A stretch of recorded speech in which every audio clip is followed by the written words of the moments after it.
Welcome back, one and all.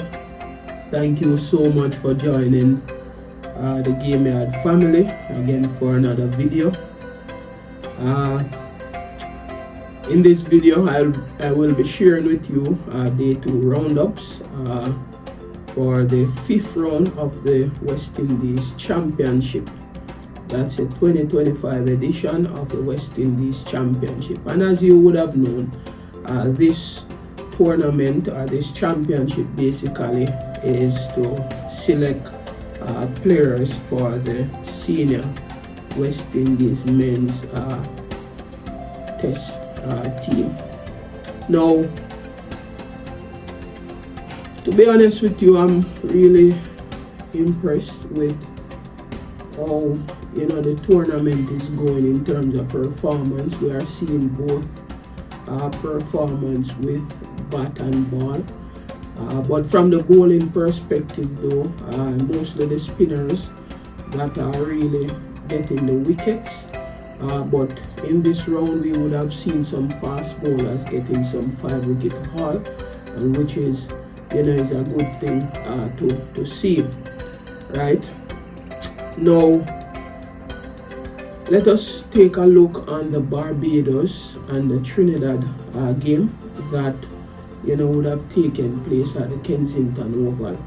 And as I would have said to you in the preview to this game, it would have been a green surface, and I'm not sure if Barbados preparing that green surface, it would have backfired on them, but Trinidad and Tobago Red Force would have delivered a clinical performance, to register a massive innings and 56-run win over the lackluster Barbados Pride.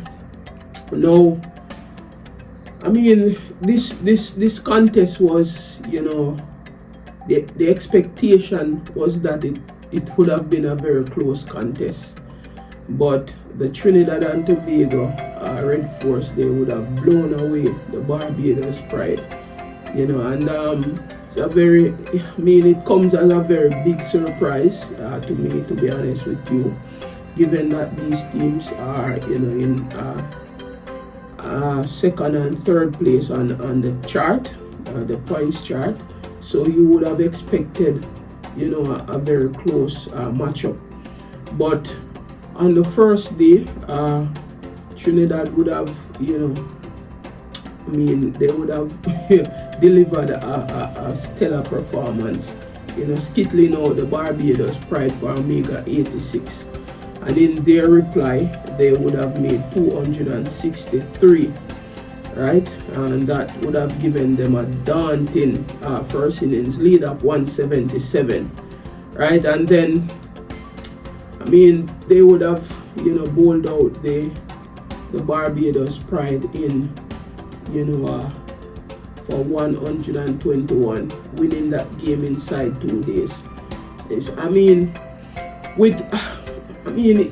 just really trying to wrap my head around, what would have transpired, given that Barbados team is one of the most experienced team in the tournament, and to see they would have, been blown away like that,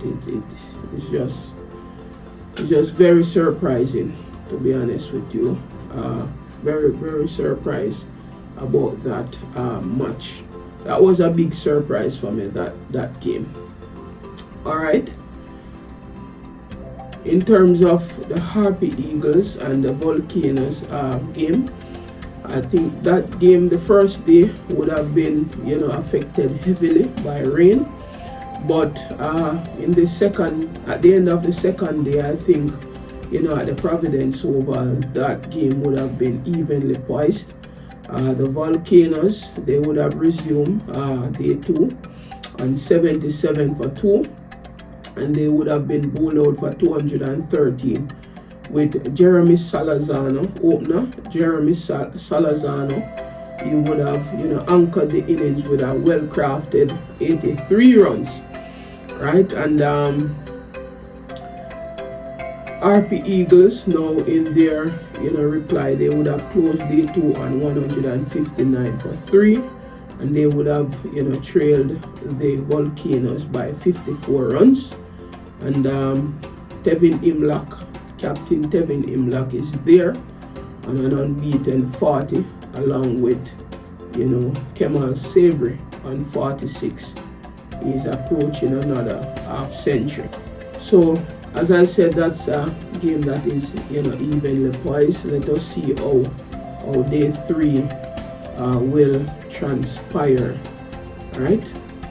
In terms of the West Indies Academy against the Jamaica Scorpions, as you know, Jamaica Scorpions, they would have entered day 2 on 332 for 7 in their first innings, and the Scorpions, they would have added another 43 runs before they were bowled out for 375 in 92.2 overs, with Brad Barnes getting another half century. He would have scored 50 of 107 deliveries, while Jeff O'Royal would have chipped in with an Andy 30 from 37 deliveries. Jedediah Blade was the pick of the West Indies Academy bowlers. He would have taken 4 for 64 from his 20 overs, and Akeem O'Geese would have finished also with 2 for 45.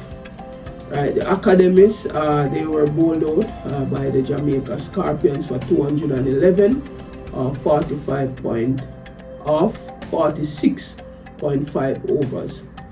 My apologies there.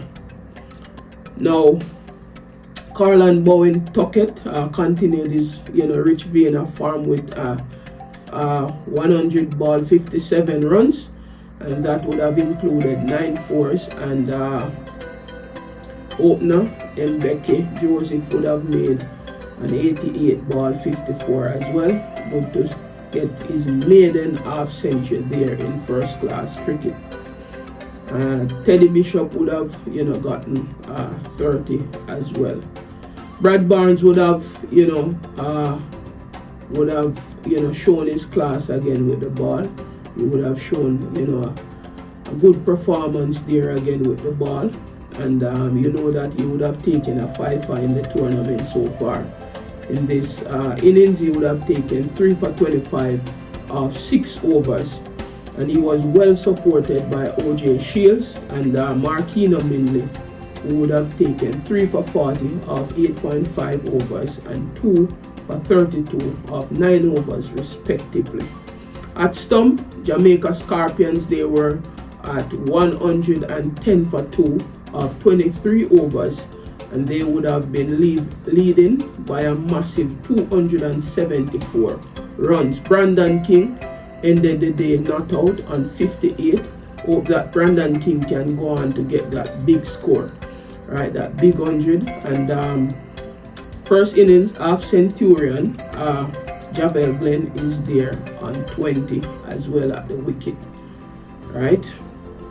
So think about Jamaica Scorpions, they are putting up a better performance here. We know that they would have started the tournament very well with a win, but they would have lost their momentum in the tournament, having lost 3 games back to back.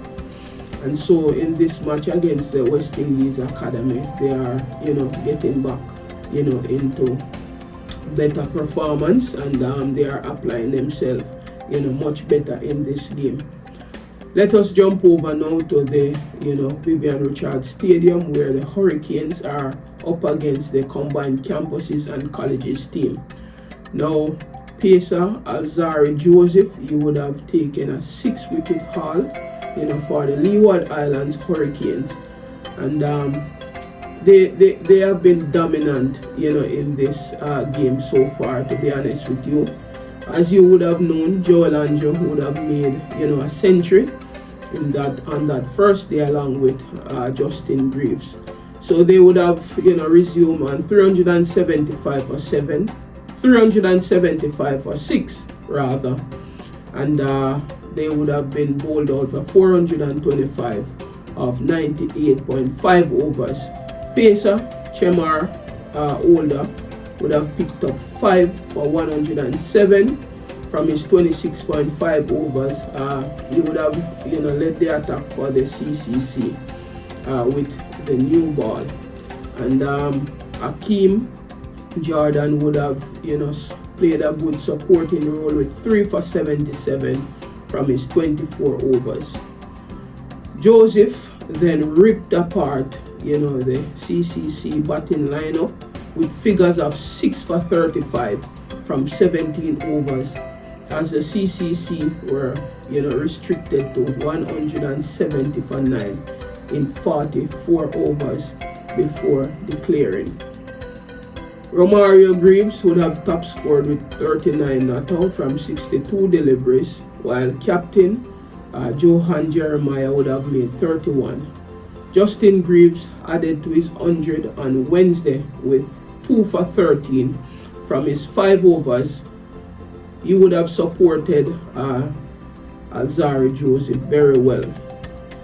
The Leeward Islands reached 94 for 1 in their second innings, leading by an imposing 349 runs, with Mikhail Louis not out on 34, and Casey Carty would have been not out on 16. Kadeem Henry would have, the lone wicket that would have fallen, and he would have made 41. Right, so scores in that match: the Leeward Islands 425 all out, and 94 for 1, and the combined campuses and colleges team would have made 170 for 9 declare in their first innings. All right, so that's all that would have transpired on day 2 in the respective games. The only disappointment on day 2 would have been the fact that the Red Force would have beaten Barbados. As you know, Barbados is a star-studded team, and they were beaten inside 2 days. So let us see how the rest of the games will unfold today on day 3. Thank you so much for watching us at Gameyaaad TV. Stay tuned for much more to come on this channel.